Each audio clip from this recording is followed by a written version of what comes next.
is often described as life's final frontier, a subject our society hesitates to approach, let alone embrace. But what if we told you that there is a growing movement of individuals who walk fearlessly into that space, offering comfort and guidance and healing at life's end? These are the death doulas, the quiet guardians of one of our most profound human experiences. And in today's episode, we break the silence surrounding death, grief, and transformation by exploring the sacred role of these doulas and how their work reshapes our understanding of life's final transition. Welcome back to The Fertile Dark. I'm Daniel, joined by my co-host Krista, and today we are stepping into a conversation that touches every single one of us, and that's death. Yet despite its universality, we live in a culture that avoids it. That is, as Francis Weller puts it, grief-phobic and death-denying. But there is a different way to approach this inevitable part of life, one that honors the individual and the community left behind. In this roundtable discussion today, I'm joined by a panel of death doulas and grief guides who offer their wisdom on how we can face death with reverence, compassion, and presence. And we'll be exploring how death doulas hold sacred space for those nearing the end of their life journey, helping them and their loved ones to find meaning, closure, and connection in the process. So whether you're familiar with death doulas or hearing this term for the first time, this episode will offer insight on how we can approach the end of life with grace, dignity, and community. Joining us for our roundtable, first and foremost, is a returning guest, Caitlin Gemma, a remarkable singer-songwriter and counseling psychology student. Caitlin's music is a heartfelt invitation into the raw, beautiful, and expansive depths of our shared humanity, offering a sanctuary for the soul. And her latest album, A Wider View, is a testament to the belief that music is medicine. The album's a profound exploration of grief, loss, and forgiveness created in the wake of her father's passing, and it guides listeners through an emotional landscape, encouraging them to face and integrate their own stories of pain and resilience with grace and honesty. Caitlin also works for a nonprofit, You Are Going to Die, where she helps to host open mic nights for people to come and express grief around all different manner of loss and longing. Her work really transcends performance, and it's a heartfelt call to embrace our mortality and live a life full of purpose and connection. We're grateful to be able to have her back on the show again. We're also joined by Janet McDonald, who is an emerging end-of-life doula based in rural Northern California. She's a clinical doctoral student at Meridian University with a focus in collective trauma and social healing. And her approach to end-of-life care is deeply inspired by the natural world, drawing on her undergraduate studies in horticulture. She integrates the cycle of growth, renewal, and decay as an integral part of life's rhythm, which shapes her philosophy in supporting others through their end-of-life journey. Finally, we're joined by Phoenix, who is an alchemist, change agent, and spiritual midwife who is passionate about both personal freedom and collective liberation. Her practice is approached from a multidisciplinary lens, weaving ideologies from areas such as transpersonal, depth, and cultural psychology. Early in her life, Phoenix can recall being awestruck by the mysteries of death. However, a pivotal moment of activation occurred when she acted as her grandmother's death doula after a long battle with prostate cancer. In 2019, Phoenix was called to engage more deeply with her sacred soul purpose work. She coined the term freedom doula in acknowledgement of the widespread grief that she witnessed in response to the COVID-19 global pandemic and mass civil uprisings in the U.S. due to police brutality. And these major world events highlighted a significant aspect of present day society that as a culture, we don't do well with death. She felt compelled to pursue training as an end-of-life doula as a way to serve others while also shifting and normalizing the narrative around death. And she's found end-of-life work to be one of the most transformative, profound, and fulfilling and connective experiences of her life as it draws her into deeper relationship with life. I'm truly grateful and honored to be able to share this space with such powerful, wonderful, inspiring, transformation-inducing women. And in our episode today, we'll be able to explore so many different facets around grief and loss of all kinds. And so I hope you find it to be as deep and moving and transformative as we did. Well, we're so grateful to be with all of you and explore a little roundtable discussion. This is actually the first roundtable that we've ever done here. And so it's a new experiment for all of us, and we're excited to see what comes of it. Just to start us out, maybe we could discuss a little bit about the importance of caring for others in the space of grief and dying. So I'm curious what comes up for all of you as we just step into that space. I think about there's a lot of loss in our society and culture in the sense that we don't have a place for grief. We live in a very consumeristic, fast-paced, materialistic society. And there's very little time to honor what has been lost. And there's very little, cultural practices or rituals for us to lean on in times of transition and loss. And so as I've been navigating my own grief, I'm finding little corners of that. And the more that I find, the more I see the need. And it's beautiful to be in conversation with you all. As I know we're all seeking to address that need in our own ways. Yeah, for me, thinking about tending to someone's grief really brings me back to engaging with people on a human level again, like similar to what you talked about, Caitlin. There's a lot of like consuming and like personas that we present in the world, whether it's online or just like in life, like how you show up as a doctor or a lawyer, or, like there's like a label that we are given. And a lot of times it's attached to our vocation. But when we tend to somebody in their grief, it feels like all of that falls away. And I can see them and be with them on a human level again. And that has been a very profound experience of just like watching those personas and labels and identity fall away and just at the core essence of be human. Mm. I just got the chills. The term that's been coming up for me a lot in this space is companioning. And I really appreciate you mentioning the term tending, because that is what companions do, is that we tend to the needs of others and also to ourselves and what is present in the space. And it also means that we're walking alongside. There is no juxtaposition of power. There's no hierarchy. You are the same. There's this equanimity that is experienced, because at the core of tending and caring for another is, the human experience. Like we all live and we all die. And I think death has a really good way of putting that into perspective.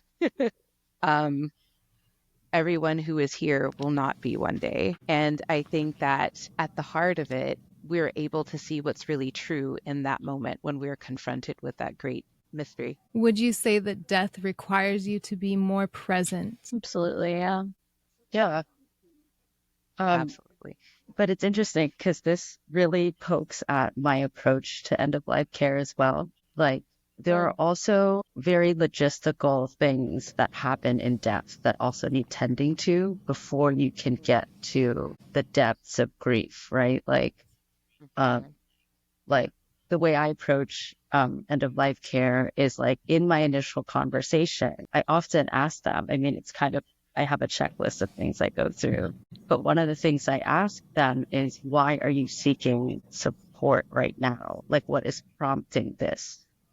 And what kind of support do you need? And I do a lot of assessments. Like, I ask them, like, do they have a living will? Do they have their 5 wishes? Do they have their affairs in orders? Meaning, like, do they have their finances in order? Do they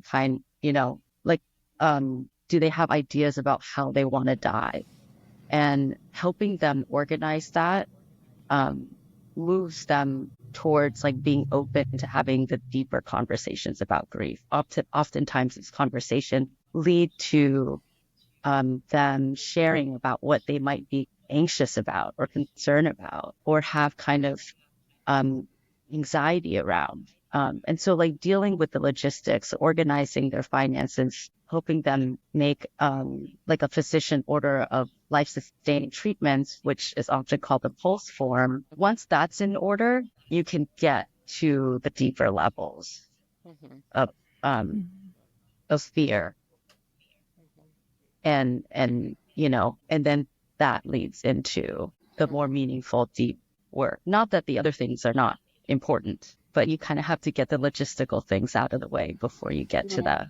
So like peeling back the layers, right? Helping them organize the outer layers. And once that's in place, it's like, okay, let's get to the meaty part of the experience, the grief. I think that's really true. It's not, you can't dive into something like that. I find when I try to present those questions even to my family, as we try to get our affairs in order, there's an aversion to even broach the topic.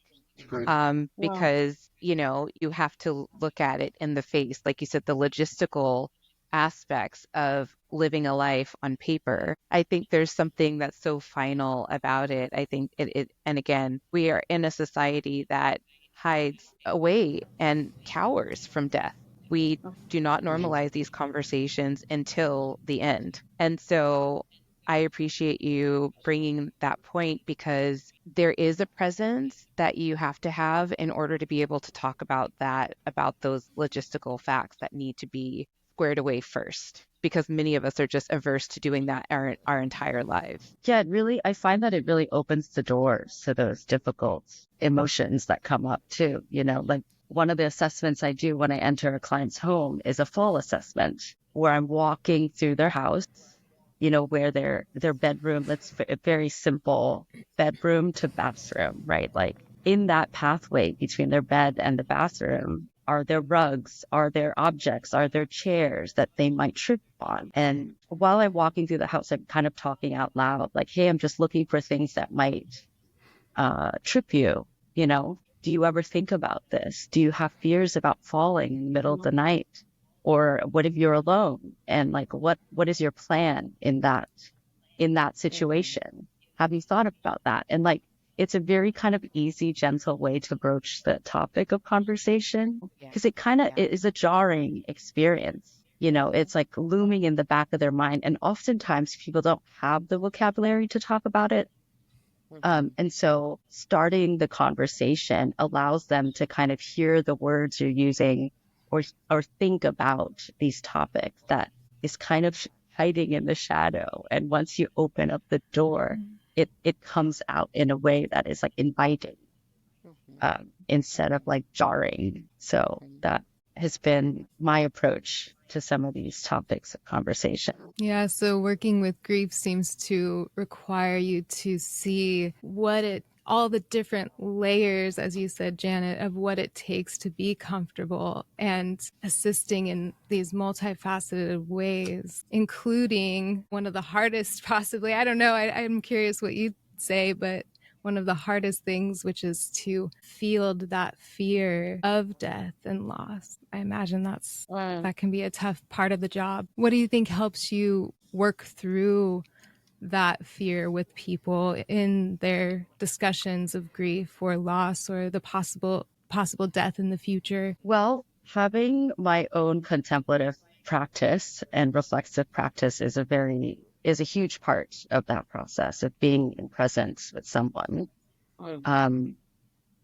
And my work and role as an end of life doula so far has been with elderly folks that have lived a very full life that are dealing with like a terminal illness. And in that process, I'm on the journey with them, right? Like there's usually a primary caregiver that, in my experience, has been the spouse of the person, of the patient. And witnessing, Phoenix, you said this earlier, but witnessing the many deaths that come before the actual deaths, because they are on a decline. And there's a poem by Heidi Priebe that I reference a lot in my own reflection as a reminder to just like hold presence. And if it's okay, I'd like to share it with you all right now. Yeah. Okay, so Heidi Priebe. To love someone long term is to attend to 1,000 funerals of the people they used to be. The people they're too exhausted to be any longer. The people they don't recognize inside themselves anymore. The people they grew out of, the people they never ended up growing into. We so badly want people we love to get their spark back when it burns out, to become steadily found when they are lost. But it is not our job to hold anyone accountable to the people they used to be. It is our job to travel with them between each version and to honor what emerges along the way. Sometimes it will be an even more luminescent flame. Sometimes it will be a flicker that disappears and temporarily floods the room with perfect and necessary darkness. I love that. Yeah, I'm really curious what's coming up, Caitlin, Phoenix, just from listening in on that poem right there. Because Janet, that was so beautiful. And I'm grateful to have my box of tissues right next to me right now. Yeah, what comes up for me is this question of like, what does it look like? What could it look like to have a society that accepts death? Like who would we be in that case? And what would we prioritize? Or if you could just like speak a little bit more to that, Caitlin. It sounded like there was some real good stuff happening there. Like I'm curious what else is under the surface there. Well, as I've been walking with my grief and now made it part of my work, I have a more forgiving heart and I'm more willing to let people go. I have more freedom. I have more presence. I have a lot more generosity in my being because I do see things, I see and know things to be temporary. And so I know the massive upgrade I've had through my experience of grief. And I'm curious what like a whole society or culture would look like if we were just more in touch with the fact that we're mortal. And maybe we would, for example, prioritize spending time with family or healing relationships or traveling or spending more time with, friends or things like that. So, yeah, just seeing my dad die gave me an incentive to look at my own life and say, I don't really want to like do this thing with my career anymore. I don't want to date this person, or I want to make a list of places that I want to travel to, because something he said at the end of his life, and he died when he was almost 73 years old. He said, I wish I had more time. So if we all realize that we don't actually have as much time as we think we do, what then? What would happen then? Thank you, Caitlin, for sharing that tenderness and that intimacy, especially about your dad. And when I hear you recalling, his experience about wanting more time, it brings me back to this quote that I heard from another death doula, who mentioned that our life is informed by death. Like death gives our life meaning. Without the awareness of this ticking clock that we have, it's easy to be swept away by the currents of life. And I do think that that is part of my work as a doula, is to normalize this conversation about death, because it is ultimately the liberator, right? I think we have a lot less tolerance and time for things that don't suit us. And ultimately, I think life is a big practice for an ultimate death. And we have to get used to the idea, like, which is really what grief is it's the practicing of emptying and renewing and purifying and restoring from what is no longer, to make room, to make space for like newness to arrive in whatever form that may be. So I absolutely am of the heart and of the belief that death is the ultimate liberator and provides us with true freedom. And I hope that we are able to, I believe that we would be more free and would be, as a culture, if this kind of normalizing around this conversation, I think it would be so much more loving. I would think that we would be able to drop the pretenses of all of the things that separate us, because we recognize the inevitability of time and what is at the end of that for us. Yeah. I love that you mentioned, it would give us this new perspective on, I guess my interpretation of that was like giving us a new perspective on our differences, and to just, I think where that thought is leading me is like our society, our American society right now feels very divided. And I think that's leading to a lot of feelings of isolation culturally. And in my own experience with my family, it was like after my dad passed, I was like, I need to actually invest more time into my family relationships and healing the differences and meeting in the middle. And there's been so much beauty in that practice of setting aside my ego and stepping more into where can we meet and what can I learn from you, which is a totally new approach than 20-year-old Caitlin Gemma, who was very much like, leave me alone, family. I don't want to see you, And so it's like this death is what you said, liberating. It's also, it can be very connecting. It can do a lot of healing. Yeah. Because of that reality of our finiteness. And when you talk about like this global, and I don't know, you talked about the difference in the United States, but I'm also feeling it on like a global level, of the differentiation amongst one another. I guess kind of like what we've been talking about reminded me of something from Francis Weller. He says, loss binds us together in a potent alchemy, confirming the heart's intimacy with all things. Losing someone or something we love brings us into the shelter of our mutual grief. Grief and love are sisters, woven together from the beginning. Yeah. Yeah. That kind of brings it back. But that, someone said, what is grief but love subsisting? And I'm like, they are sisters. They absolutely are. There's an overflow of love for something that's no longer there. So where does that overflow of love now go? Where's the container to pour that into? And I think that that's so achingly and bittersweet at the same time. But I think also, I think that's where I was going before when I was talking about this global grief. I think about the pandemic. That's really what I'm being brought to again. I think for me, that was a moment where I believe seeing this grief that hasn't been processed, like on a collective level, and then also sistered with the fear of where we're going. Like, I think there's this fear of the dark, fear of the unknown. If we don't know what is ahead of us after something has if there's been passage, where do we send our efforts to? And I think as a collective society, we don't have a shared vision. So therefore, this is like such the challenge, I think, of the moment and of the times, is where does that that overflow of love, where's the vision that we are seeing ourselves and the direction of moving forward? And I think that is what makes grief so challenging, when there's not a vision that's immediately presented afterwards. What comes up for me is the complexity of grief. The quote that you shared, Daniel, really resonates with my personal experience of the coupling of grief and love.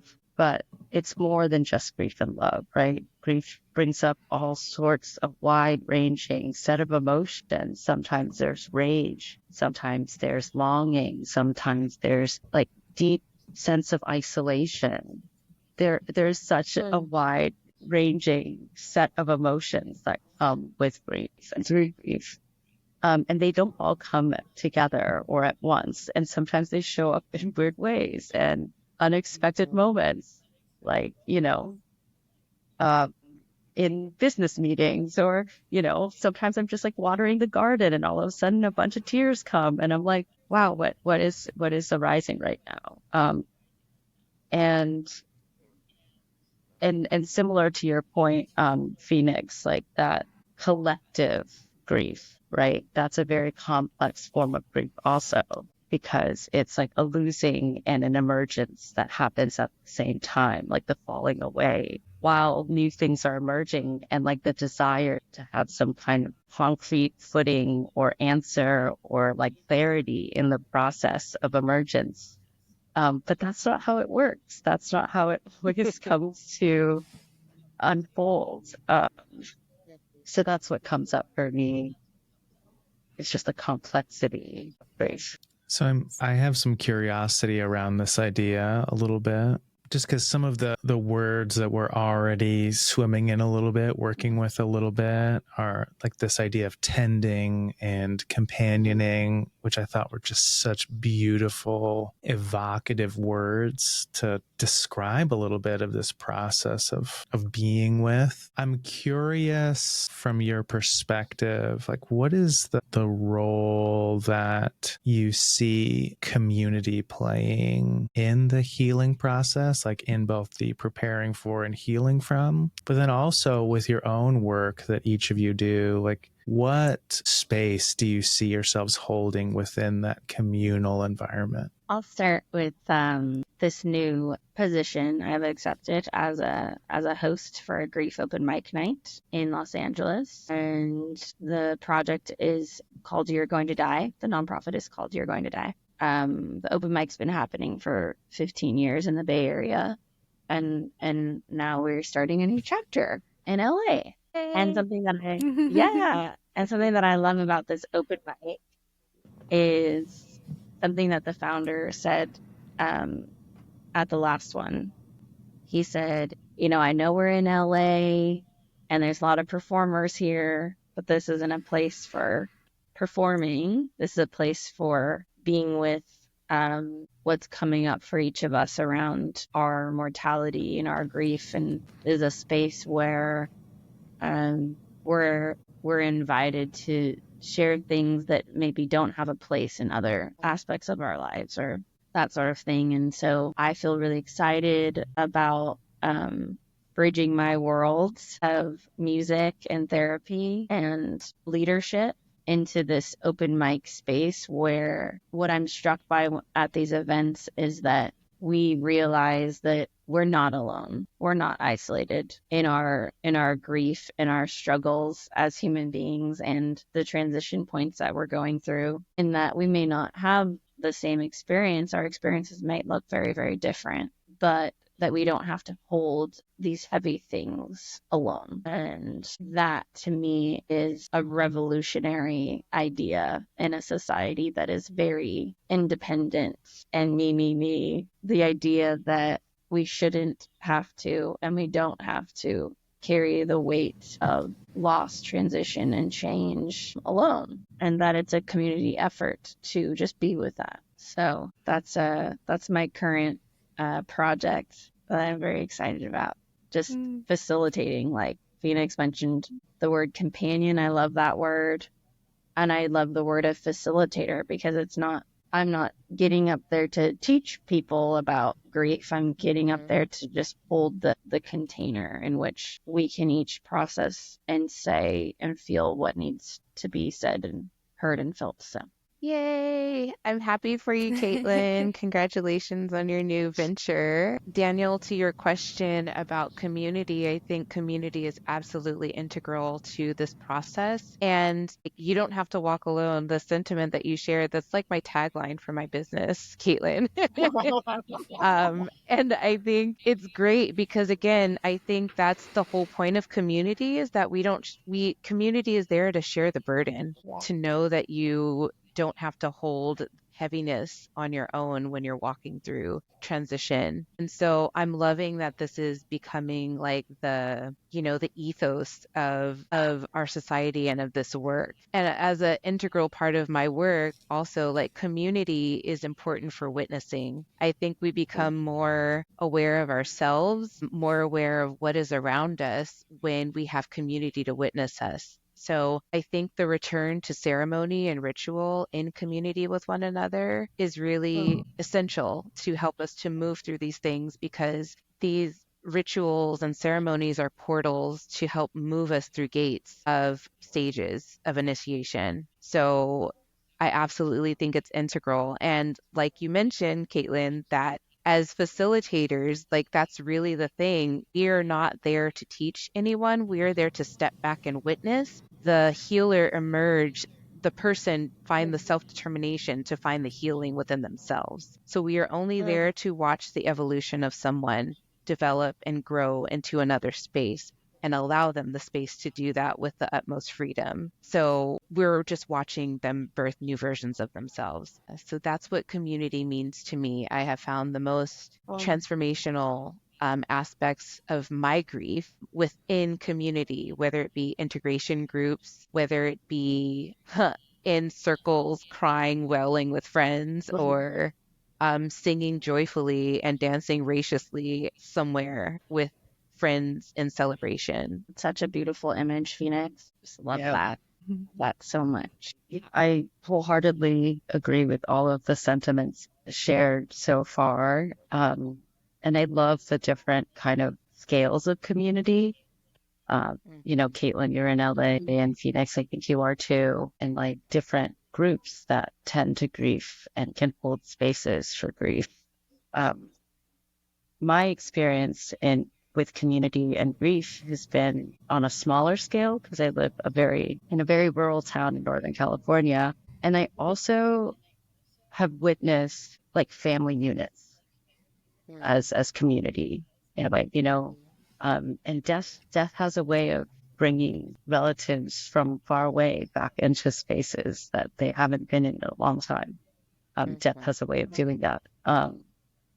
And so witnessing on a smaller scale in a very intimate way, how like you only need one other person to witness you, and that can feel transformative. It'd be really nice to have more than one, to have your family and your larger community. But yeah, I think that what stood out to me is just like the sense of being witnessed in your experience, in your unfolding, in your transformation through grief, through dying, is a very powerful space to be in.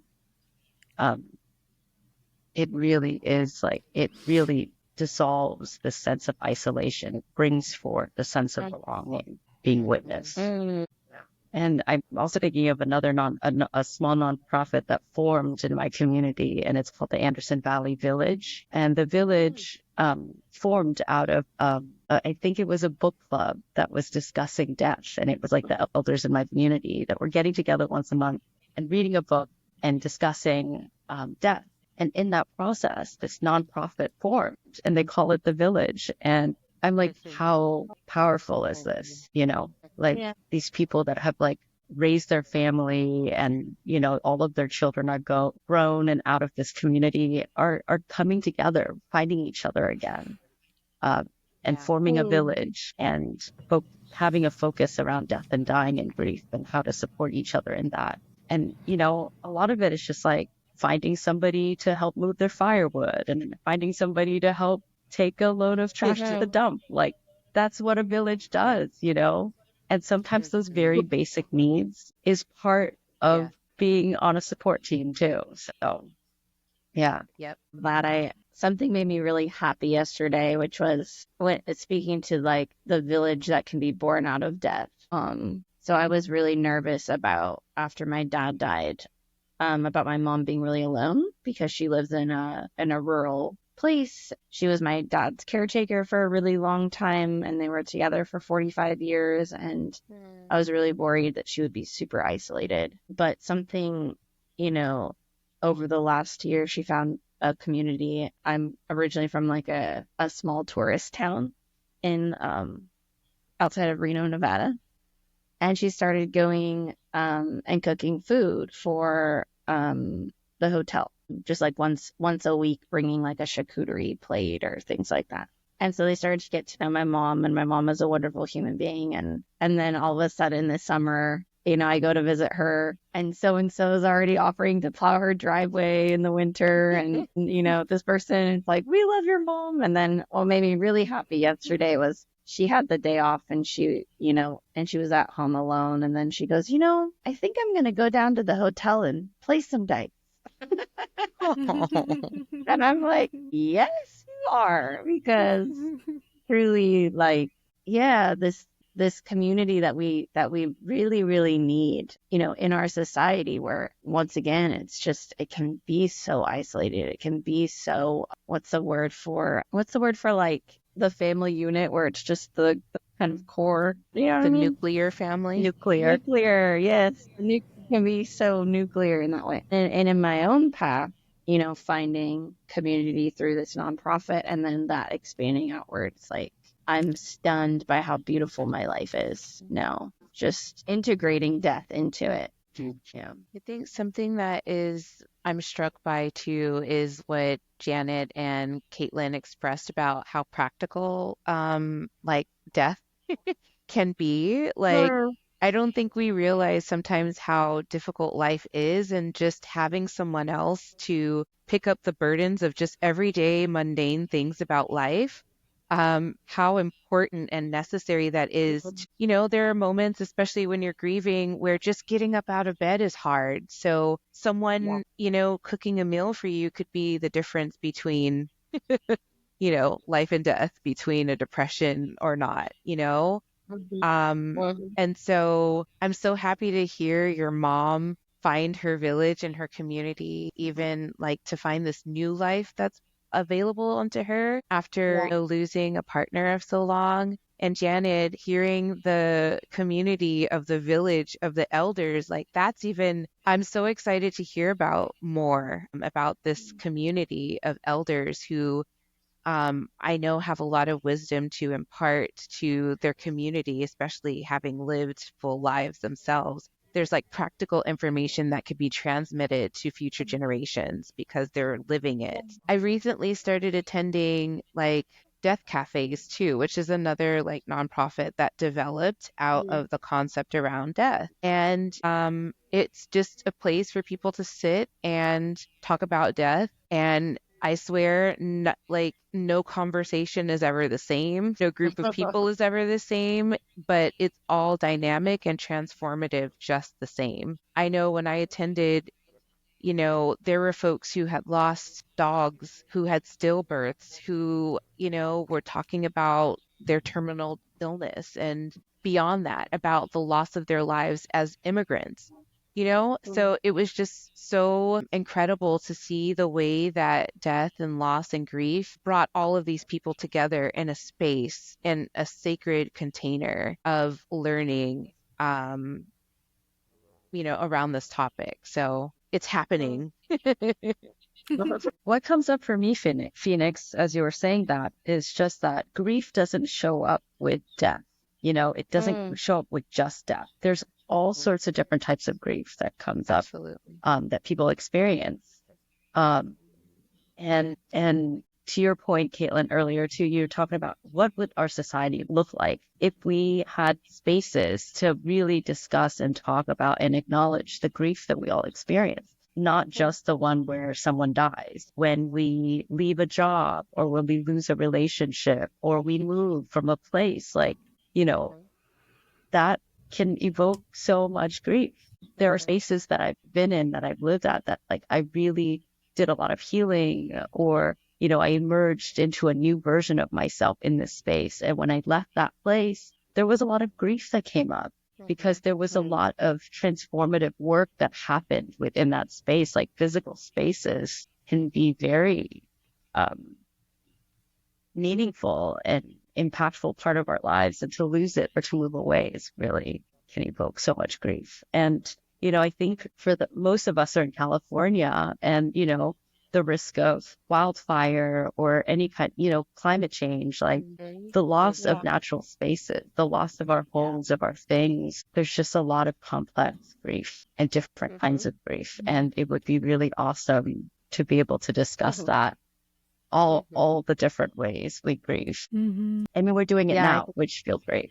Yeah, absolutely. The discussion, and also to build on that, the ritualization of it. And Phoenix had talked about that, just helping us move into another stage, like to have intention. Like, I've just moved into a new place. When I was leaving my last place, I experienced what you just said, Janet, of like, I'm like, oh, I've really grown a lot in this space, and I'm now needing to close it. And whenever I've moved somewhere, I always take a moment after all my stuff is moved out and I'm in the empty apartment or the empty room, and I just sit and I meditate and I express gratitude. And that's the way that I ritualize the ending of that space, to just say, thank you for holding me in this time. And then I can let go. But it would feel so awkward to just move through something like that without having taken the time to honor and taken the time to reflect. And in our fast-paced society, it's just on to the next always. The amount of time that people get to have bereavement is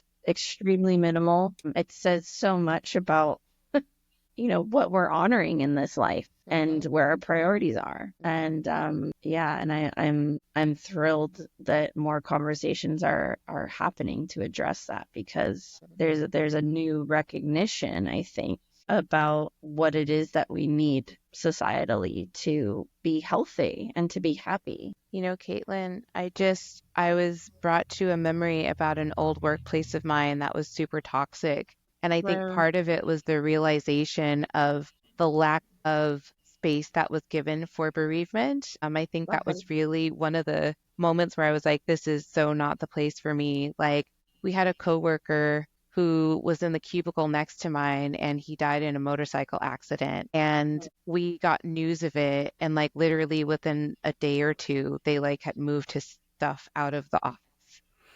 And like no trace, there was an acknowledgement, but it was really very swift. And then in addition to that, our job sent out like death notices every week of like former employees who were no longer there. And I'm like, this is so crazy. I don't understand how, again, this is a government organization. I don't know if they felt like they were doing honor by just mentioning it, but also like it triggered a lot of like death anxiety. And also like, how do you start off the day that way, and you don't have any other like official containers to do it? So I recognize when I constantly had this looming thing that was over my head, like, I'm replaceable. That's what that messaging was showing me about moving through. And I feel like that's what capitalism does, really removes the humanness. It removes humanity of us and our experience. When we have to just tend to business as usual.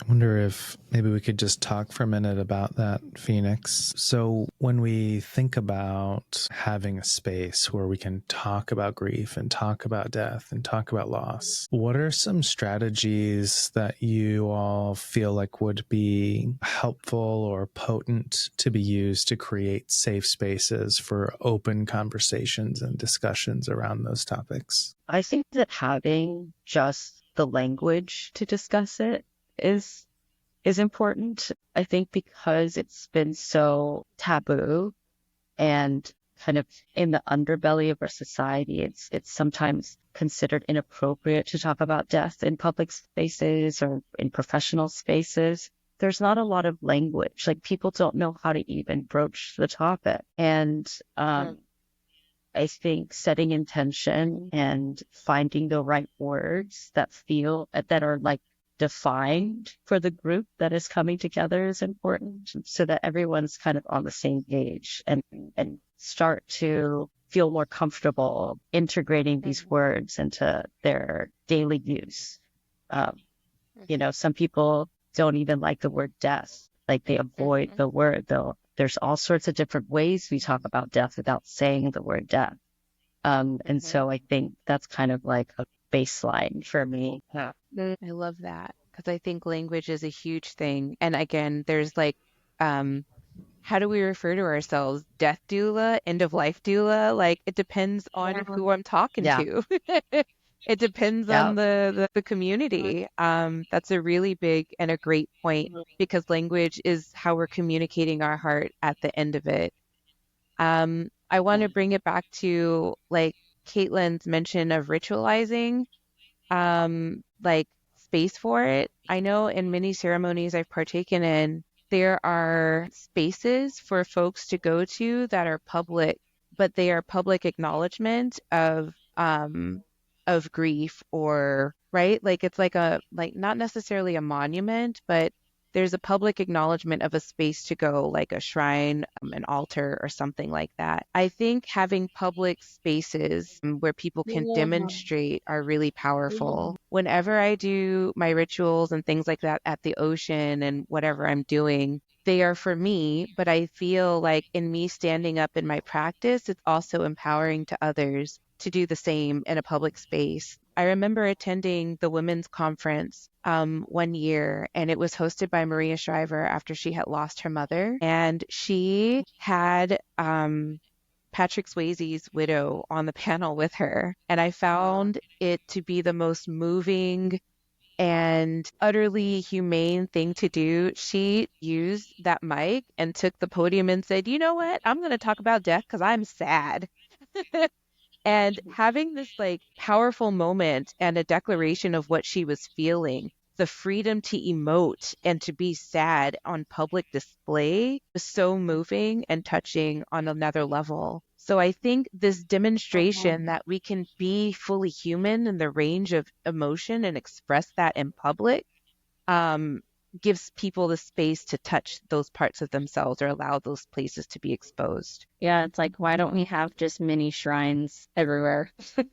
Just in our public spaces, just little reminders of like of presence. That's just such a beautiful thought. It reminds me of do you guys ever see those like neighborhood little like free book library type of thing? Like we can make one where it's like a little death shrine. Yeah. Just in our neighborhoods, our spaces. Memento Mori shrines. Yeah. Love I love that. I also feel like the work as a death doula is a part of shifting the collective approach to death and dying. I feel that each death that I've attended, I can see the impact and imprint on the individual family members, the people that are in bereavement afterwards, and I feel that it shifts their ideas about how we can die or what death looks like.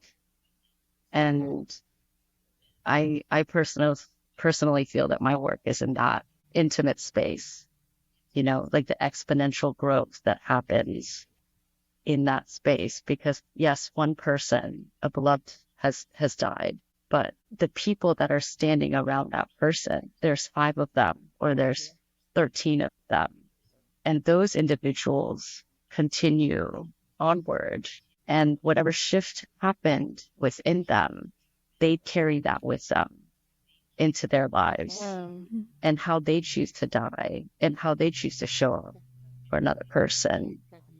The potential for exponential growth that happens at that level feels accessible for me and palpable because I get to witness it. Because my work with my clients and their family and people that are grieving does not end at the point of death.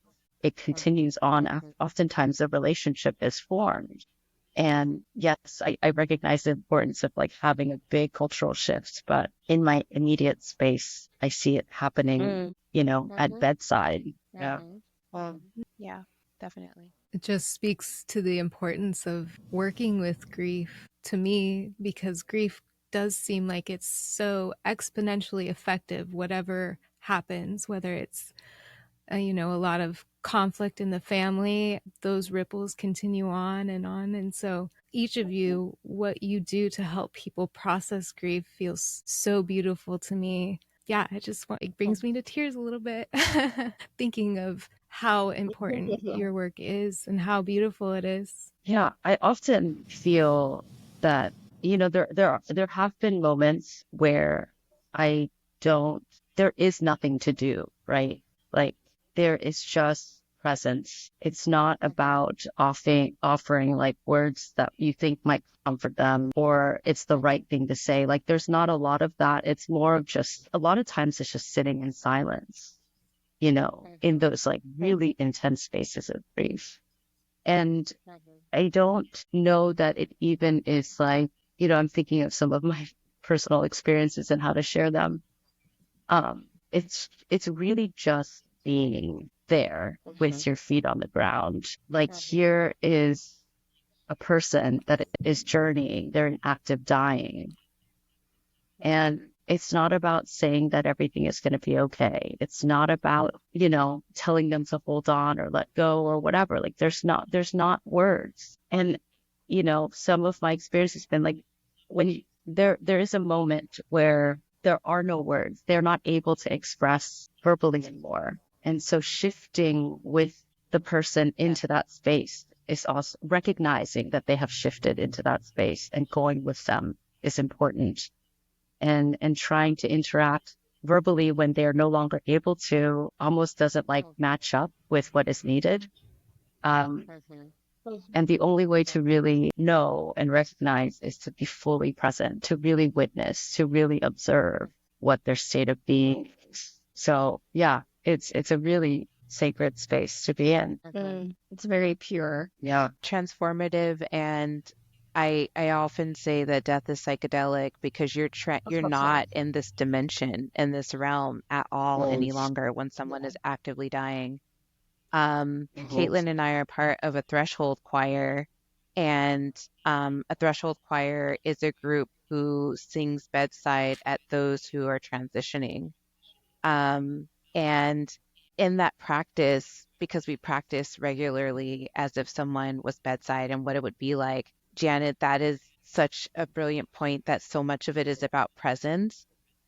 There's lots of gaps in time that happen when people are actively dying and it's like they're laboring into a new state of being. And the song, the music, we recognize that they're not going to necessarily have words because when you're actively dying, your body is shutting down. But there's a lot of just presencing and allowing yourself to go there with them as their functions start to cease. There's a lot of attentiveness in holding them in their witnessing, moving from one stage to another. I just definitely want to echo that. Like time, it's a very liminal state. It seems suspended. Like the breath goes out of the room and you don't know, you're just somewhere else when you're with someone when they're leaving. I wonder if you could talk a little bit to this idea of presence in the ways that you maybe prepare for and maintain that presence as you go to sit with somebody. Because I think it's really normal and natural for people when they come into a room to struggle to be fully present and to feel the need to say something. And so I just wonder, how do you prepare yourself to be present in that way that you're talking about? And then once you're actually in the space, how do you maintain that presence without kind of getting knocked out of the pocket?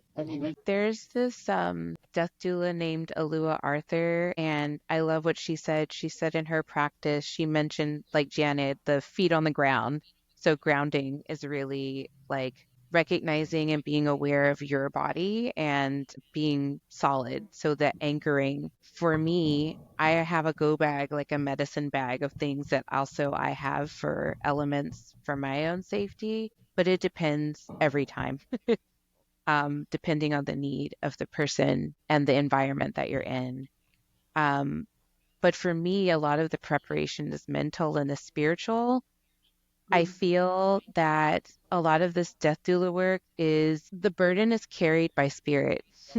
I am not doing it on my own. I am finding collaborative relationship where the divine is working through me, because sometimes it can get too heavy. So having prayers practice to, again, be a clear channel vessel for source to work through me, I think is what helps to sustain me, because it's easy to get overwhelmed by human emotion in those types of moments. So the acknowledgement and the willingness to put myself aside and recognize that spirit is here and is a presence that's working within me and through me is a way that I help to anchor and be present in those moments. Yeah, my approach is to really cultivate a sense of meaning in my care for my patients, and really, like, everything when I'm at the edge where I really don't, I'm in a situation where I feel like I don't know how to approach or care for them or feel like anxious, I really kind of lean into how can I do this where they feel that they're not losing their sense of dignity and humanity? Because as the body starts to shut down, there's a lot of assistance that an individual might need in it, like they might need help bathing, they might need help going to the bathroom, they might need help cutting their fingernails. And with every step of care that I give, it's like, am I doing this in a way that is respectful, where the patient feel that they're not losing their sense of dignity and humanity? And that really helps me stay in presence with them up to the very end, like end of life care is such a wide spectrum. Sometimes it's just showing up and doing dishes or putting a load of laundry in the wash. Other times it's sitting at bedside and just holding them. Sometimes it's giving a haircut or cutting their fingernails and toenails. Sometimes it's bathing and doing things. It's just such a wide range. It's a really intimate space to be in with someone. And so constantly checking in and reminding myself, like, I'm in a space of service and this is a human being, even though they're no longer able to move themselves from one to another, even though they are no longer verbal, even though they are no longer, those are not things that define you as a human being, right? Like just your ability to, like, just your consciousness in your being is enough, and even beyond that space, like even after death, if you do a home, if you sit vigil and you're doing like a home, like funeral service or ceremony after death, like how do you wash the body? How do you speak? I often continue to speak to my patients. And the way you are being witnessed in that space by family members allows them to step in and match that. I see that they match that space you're setting. You're kind of setting the tone for that. And it helps, a family member step in the same way. Yeah. Yeah, it like provides an opening. It's not that hard stop that I think people often look at death, The person, the relationship still feels very alive, and it keeps that connection open. Thank you for evoking that. Caitlin, I'm curious about your experience because it is somewhat different with these open mics that you do. I'm curious how you prepare for and stay present in these situations where rather than maybe being at a bedside, you're hosting more of an event. Yeah, thank you for that question. I haven't yet hosted. I've participated as a featured musician, and so that sort of feels like a co-host situation. So I've been giving it a lot of thought. I'm happy that I have about a month and a half away from the next event to think about it, because there is a lot of responsibility that comes with that holding of that space. And I'm sort of preparing for it in the sense that I'm reading a lot of Mary Oliver poetry right now, and I love her because she talks a lot about death and beauty and nature.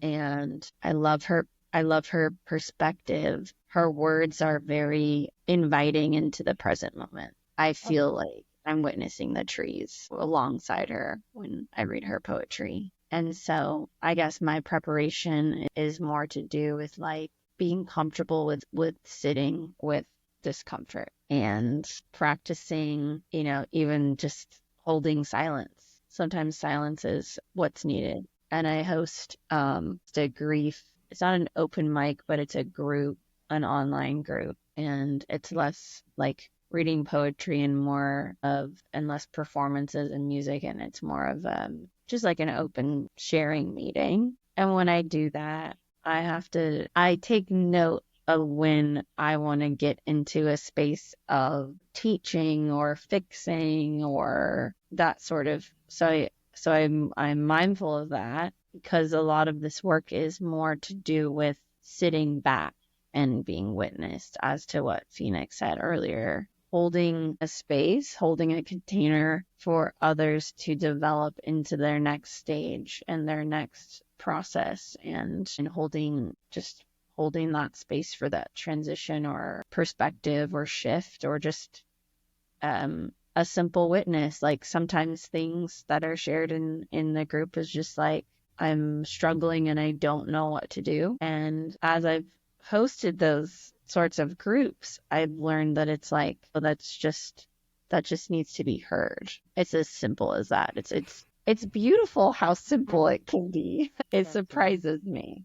So yeah, I think my preparation is just noticing through any conversation I have from now until the next open mic, where if I have a friend talking about a breakup or someone talking about some other kind of loss, that I notice the part of me that wants to be like, oh, blah, blah, blah, it's not that, you'll be okay, or, trying to go into fix, that I notice that that's there, and I think that will always be there, right? But to engage in a different way. And a lot of times that's just saying nothing and just being.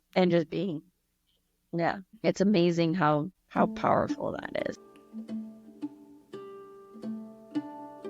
Well, to all our listeners, thank you for joining us for part 1 of this roundtable discussion on the fertile dark. I am so grateful that we get to explore more time with Janet, Caitlin, and Phoenix. And I hope that you join us next week for part 2. And I invite you to tell us how this episode is affecting you so far, to ask any questions that you might have. It seems like our guests are excited to speak more about this topic. So give us a shout out through email or social media. And until next time, keep delving deep and embracing the journey.